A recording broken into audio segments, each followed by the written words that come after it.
talked earlier about the different types of tests that we may order. Radiographic tests we talked about earlier included MRI, CT scan, and x-rays.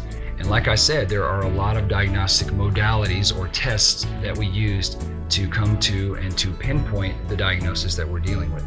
So of course we can provide you a more scientifically derived treatment recommendation. Without knowing what the problem is, we can't really provide a recommendation. So one facet of that process in the workup includes sometimes electrodiagnostic tests, or EMG and NCV. EMG is electromyography and nerve conduction velocity studies. Those tests look specifically at the ability of a muscle to be innervated by a nerve, how fast the nerve sends its impulse to the muscle, and how strong that impulse is. And so when we look at that, we're trying to figure out, is the nerve affected in one way or the other? And if so, how is it impacting the muscle? So when we order these tests, we have a board-certified neurologist that will order those, that will perform those studies on you and identify, if possible, and isolate the nerves that appear to be impacted primarily by your spinal pathology.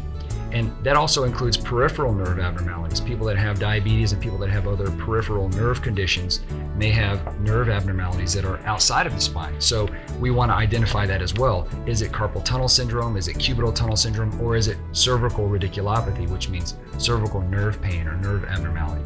So we have to isolate the problem. If we can figure out that the pain is not coming from the wrist where the nerve is getting compressed, or from the elbow, or from the shoulder because you have multi-directional instability or impingement of the brachial plexus or something to that extent, and we can isolate the problem to the neck, then we can tie that together with your history, your physical exam findings, and the x-ray studies, MRI studies, and possibly CAT scan that we've ordered for you to say, okay, for sure, it looks like your problem by your history and by your physical exam, by all the studies we have, including the nerve test, that your problem is, for example, the C6 nerve. And if we can isolate it to that extent, then of course we can provide you a more fine-tuned treatment recommendation that'll yield a better outcome in the end. So we order nerve studies to look at those things for the upper and lower extremities. And again, our neurologist is an amazing neurologist with board certification in neurology. So he's very detailed about the examination, and it provides us a lot of information. It's important that you understand also that every test that's man-designed and man-made has some limitations, and nerve studies also have some limitations. There are patients that have nerve pain that actually have normal tests, believe it or not. And the reason that that happens is because the test is very specific. That means that when there's a problem, it usually finds it. But sometimes it can fine-tune it more clearly. But sometimes it's not very sensitive. So what that means is you may have early changes where you have nerve pain, but it's a normal test. That doesn't mean there's not a problem. That just means it's not detectable.